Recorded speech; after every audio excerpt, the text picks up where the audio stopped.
por medo das experiências erradas, né? Ou por outros motivos de religiosidade, eu não sei. Mas eu sei de uma coisa, pastor. Nesse tempo que eu comecei a me mover no profético, ter experiência com os anjos, um dia orando, o Senhor falou assim pra mim: Filho, quero te pedir algo, posso? Ele pode, Senhor. Ele falou assim: eu quero que você ensine duas coisas. De tudo que você for ensinar, isso aqui vai ser o principal para você. Quero que você foque nisso. Que você treine pessoas nisso aqui. Eu falei: tá bom, Senhor, qual que é o tema? Eu falei assim: eu quero que você ensine as pessoas sobre sonhos e visões e sobre o ministério dos anjos. Eu falei: tá bom, Senhor. Por quê? Assim, porque no último avivamento eu vou restaurar todas as coisas que a igreja primitiva tinha e que com o tempo se perderam. Você pode ver, pastor, que vem numa crescente isso. Agora, pessoas estão falando sobre sonhos e visões. Há alguns anos, poucos anos atrás, você não via. Tô até sentindo a unção de Deus falando isso para você. Uma testificação do Espírito. Alguns anos atrás, você não via ninguém ensinando sobre sonhos e visões e muito menos sobre anjos. Agora, se você pegar, você já vê Deus levantando ministros e pessoas diferentes, estados diferentes, cidades diferentes, ensinando a respeito disso. Porque Deus está levantando pessoas debaixo do mesmo direcionamento. Para esse tempo que nós vamos viver, Deus vai restaurar os sonhos, visões e o ministério angelical, foi o que ele falou para mim. Por quê? Isso está totalmente ligado ao avivamento. Lá Pedro fala assim: nos últimos dias, Deus derramaria do Espírito Santo dele sobre toda a carne. E o que ia acontecer? O povo teria sonhos, visões e profetizariam. E tudo isso, você fala, mas e onde entra os anjos? Os anjos ministram sonhos, os anjos interagem nas visões espirituais e os anjos também interagem na profecia.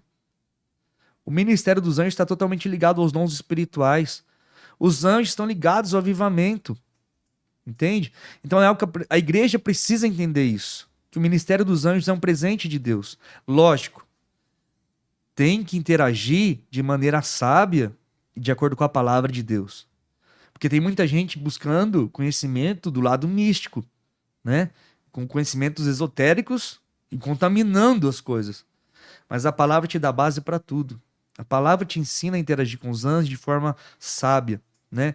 E como você perguntou para mim do arrebatamento, se é um anjo que leva, né, nesse nível.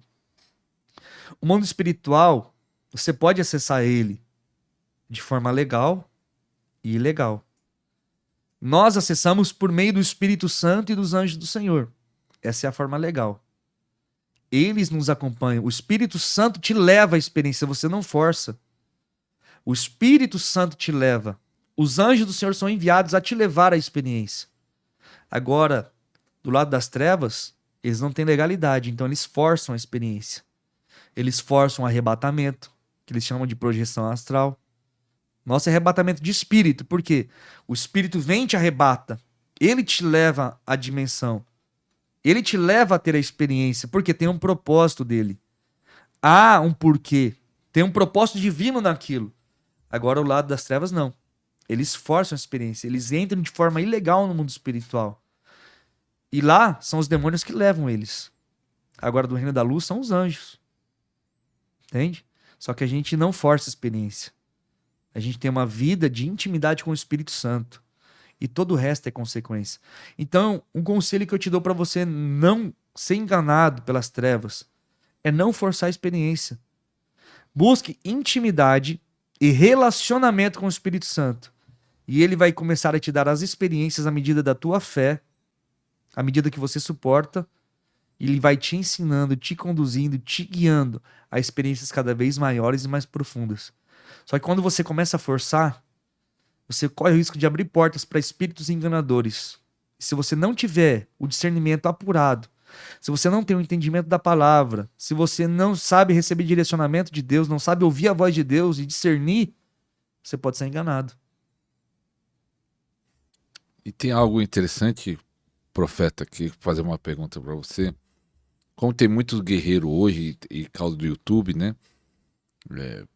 Muitos canais, que é uma bênção, né? Então tem guerreiros pessoas bem conhecidas que falam, eu tô guerreando com bruxo tal, bruxo guerreando. E aí eu recebo muitas mensagens, eu tô sendo atacado por bruxos, tô sendo atacado por bruxo. Mas tem pessoas que não tem nenhum ministério, uma vida comum, e aí a maioria já fala, não sei se isso tem a ver por causa da influência.